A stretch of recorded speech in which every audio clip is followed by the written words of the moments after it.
Well, well, well. So the Ravens come out on top on Saturday, Christmas Eve, 17-9, and with that, and the Bengals beating the Patriots, the Ravens have clinched a playoff spot, and we're still in division contention. We're still in division contention, and it would have been great if the Bengals lost and the Dolphins lost, because pretty much both happened. I wouldn't have minded if the Bengals lost and the Dolphins lost, because it was still up for grabs. Because if the Bengals lost that game, there's a big possibility they lose the Monday night game against the Bills, because they're playing against the Bills, a team that matches up extremely well against them. But I digress. I'm okay with the result. We're still one game back. So regardless of what the Bengals do in the next two games, as long as we win the next two games, we win the division. So, and again, we could lose the last two games. We're still in the playoffs at worst. But you would want to actually try and improve your seeding at least with a win next week against the Steelers on Sunday Night Football. So, what we're getting into, first off, I'm going to talk about the defense. So the defense, they let up 9 points. Defense let up 9 points. The defense has been really winning these games lately with Lamar out. Well, this team is averaging, 11 points per game? And this defense has pretty much been, ever since Lamar went out, has been averaging like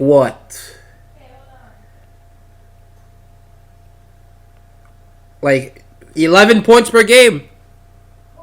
11 points per game still. So we're averaging, we have the same amount of points as on average than we have allowed on average.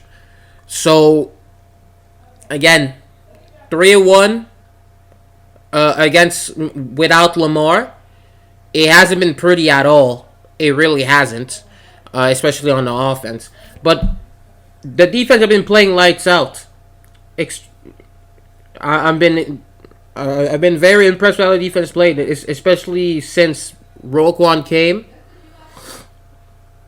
So, yeah, the defense wasn't consistent this game. It was not consistent, but it made, again, it was bend don't break defense the entire way, because they were down on the one many times. They were inside the 5. They were literally almost scoring. You would see many times where they almost scored many times. But the defense held on. And the Falcons, they were being extremely aggressive. They were being extremely aggressive on offense. I think they had 3 4th down attempts? It's been 3 4th down attempts in this game. They got one of them with a Tyler Algier run. But other than that, we've been closing the door. So good on the defense on that. Marlon Humphrey, he's been playing lights out. Once again, it's very funny how people just wrote him off after a slight down year last year, and he's just coming in and playing like an all-pro,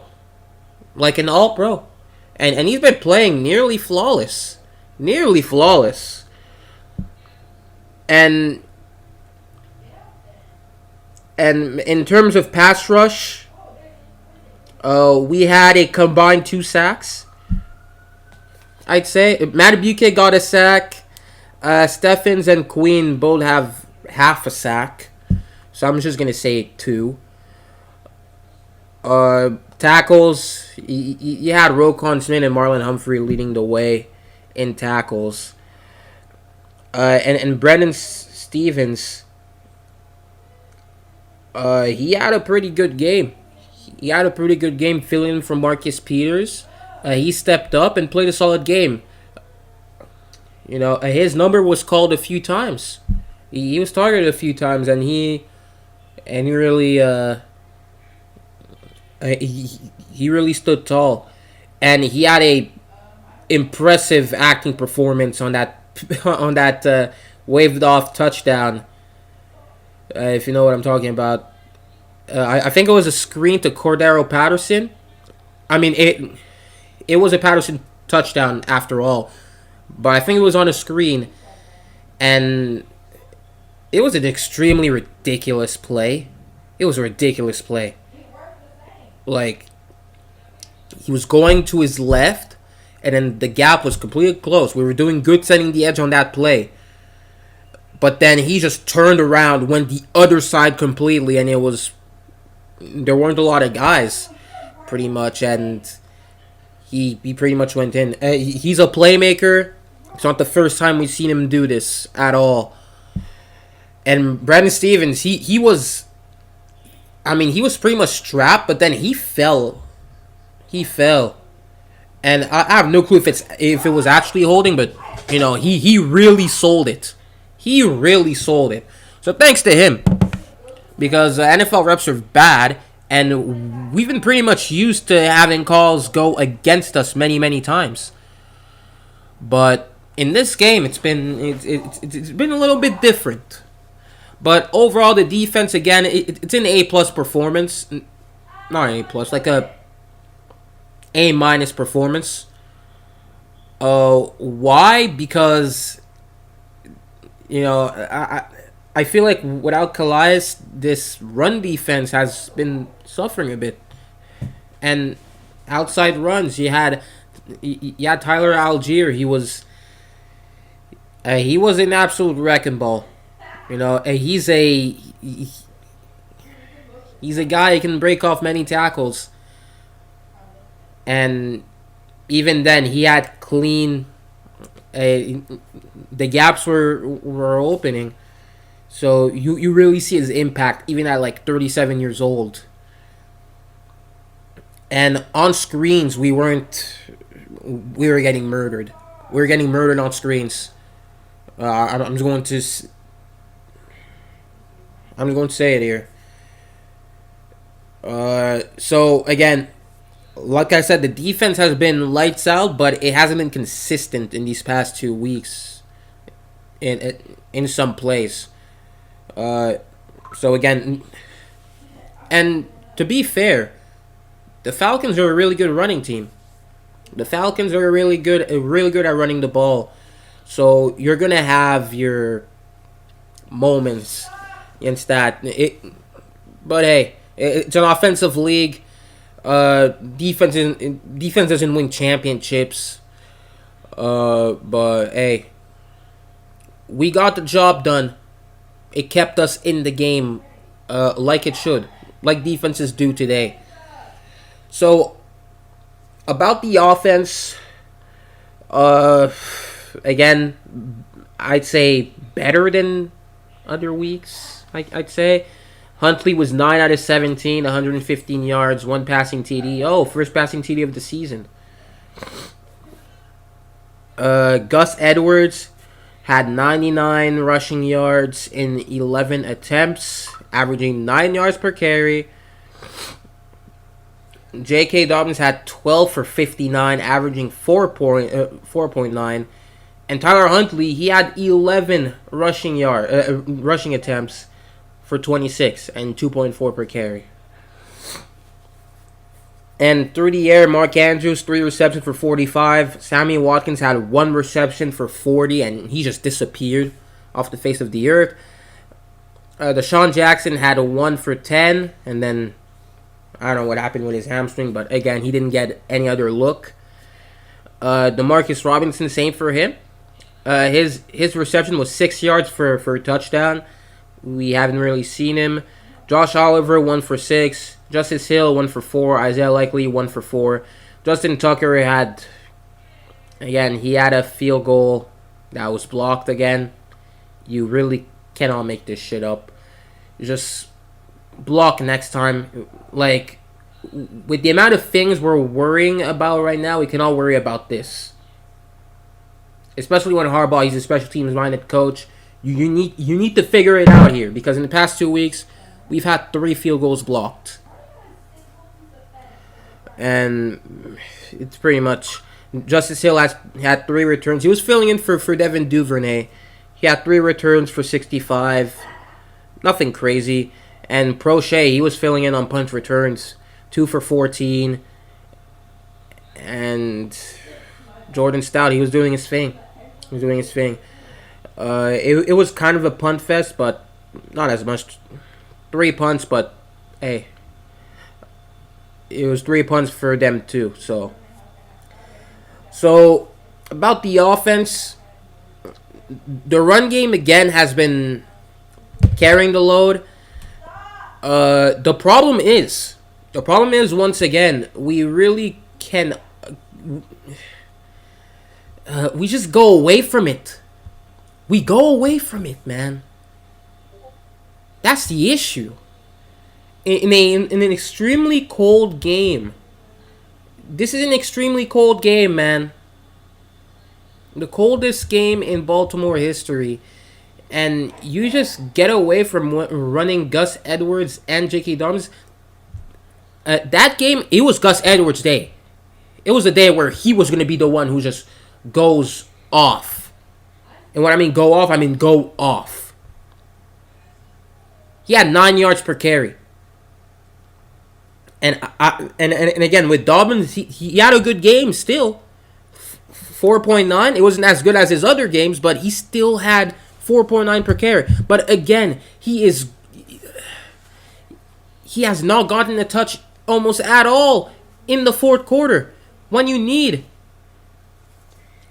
And what you're trying to do, you're with a backup quarterback who got concussed 2 weeks ago, and you're running him as much as you did Gus Edwards. I mean, that's an issue. And it's these tendency issues with Greg Roman, where again, it's the Browns game, you saw everything wrong with Greg Roman's offense. In the Falcons game, you saw less of that. You saw less of that, but you still saw one of the aspects where he just sucks at. It's so what you do in your last drive, in your second last drive, all you need to do is bleed the clock, because you're leading by like what? It was 17-6. Yes. 17-6. You're leading 17-6 by 11 points. Bleed the clock. So what happens? Gus has like a big run out of the end zone. We were pinned inside our 5. Big run in the end zone, out of the end zone, gets us out of there for like what, 15 yards? A very good run. And then pass, run. Both passes are like what, throwaways? Again, Greg Roman has no excuses. He never had an excuse this year. But once again, it's experience Greg Roman. But hey, I honestly, on Christmas Eve, I wasn't ready to go in and go ballistic on this team, even though it wasn't even close to a perfect game. On offense, we weren't that good. We had 1 passing touchdown. Again, in the red zone, we just passed the. All we do is pass the ball. It's frustrating. It's frustrating to watch, man. Really, because it's happening again and again and again and again and again. It's been happening for years. It's been happening in the playoffs. It's been happening for ever since Greg Roman has been an offensive coordinator of a team, he's had the same issues. And even he's good at running the ball. He's not elite. He's good at running the ball, but he doesn't use it. So why does it matter if he does not use it? Especially in a situation like this. Again, dude, his situational awareness has not improved whatsoever. But hey, end of the bar fan. And he does not listen to any criticism. So it's fine, man. It's fine. Just be you. What we're gonna do, we're gonna go and lose in the playoffs once again. But hey, on Christmas Eve, I was trying to keep all that negativity out of here. Okay? Because hey, we won a game, clinch the playoffs. It's Christmas Eve. Oh, great. Again, all the Christmas stuff, but we're past it now. So I decided I was going to talk about the game, and that's what I'm going to say. But again, in this game, I do not want to see any Raven stan like Quadri, like Ryan Mink, go ahead and then just go praise the team and say, oh, what do you have to say now? Like, dude, if I hear that from anybody, I'm going to go ballistic on this person. Because why? Because this game has not proven me wrong whatsoever. This game has not proven me wrong. So if you're that fan, screw you. Because if you go ahead and try and tell me I was wrong about everything I said in the past few weeks about this team and everything was legitimate, you will not hear the end of it. Because, and also, all I'm going to tell you is to go watch the Browns game. Because everything I've been saying is literally in this game. But, okay, I'm just talking about this fan base here. Because again,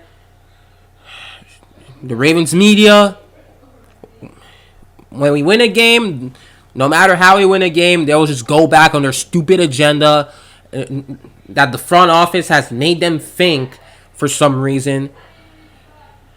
Like, piss off. Don't come after me and go and tell me I was somewhat wrong. Because it's not a game that, hey, we 100% dominated. No, we haven't 100% dominated them. We've dominated them maybe in the first quarter because Desmond Ridder he's in his second start. But it was pretty much it was pretty much who could make the last stop, basically. So that's all I'm gonna say. I do not want to see any delusional fans in my comments and anything, or telling me that hey, we can beat the Chiefs. No, shut up. You're an idiot. Like, dude, if you really think we can beat the Chiefs that way, you're like, if you can find one reason why we can beat the Chiefs, God bless you. But all right, and this is all I'm gonna say about this win. Overall, it wasn't a bad game from the team, but hey, you got with a backup quarterback, you pretty much got what you expect, I guess. It pretty much is what it is here. We're not. It's the same recurring issues that if we fix these issues, we would have blown them out. And in the last, 9 or so games, 6 or 9 or so games, the margin of a win that we've had against an opponent, because again, the last 9 opponents we faced, or 6 opponents, I think, yeah, 6 opponents have losing records. Uh, what's the deal here is that the largest margin has been 14 points, and that was the Saints. Other than that, it's been what, 9 points? It was like 9 points, I think. So that's nothing impressive. So, hey, it just shows that no matter what, the Ravens don't like to make things easier. But it's a good thing we don't have to be stressed on week 18. So, we're good. On that note, I can be more relaxed in week 16, in week 17 and 18. I would want this team to win the division here, but you know, it's fine. Who we faced is who we faced. Do I have a preference of who we're gonna face? Honestly, I would prefer it to be the Titans if we don't win the division, but it's looking unlikely now that they're imploding. The Jaguars are are really hot right now. So pretty much, but I don't understand those fans who are like, oh, I'd rather play Tua or Trevor or whoever, because these two guys have never been in the playoffs before. Even like Herbert, like, you don't know what they're gonna give you in the playoffs. If anything, like, you can be scared of Tyreek Hill or Jalen Waddle, but Tua could be the worst quarterback ever. He could be the worst quarterback ever. While Trevor, he could be the best playoff quarterback ever. So chill out. Who we play is who we play, and hopefully we win a playoff game. Hopefully we go to the Super Bowl, because not a Super Bowl. This season doesn't matter if we don't win the Super Bowl. Like, again, this is the mentality we need to have as fans, because for example, a guy like Ray Lewis, he doesn't care about any other season other than 2000 and 2012. Two seasons where he got a ring. You're looking for a ring, not for a participation trophy. This is all I'm going to say to close out the video. Hope you guys enjoyed. Subscribe if you're new. Click the like button. And down below, you can tell me your thoughts down below. And yeah, see you guys in the next one.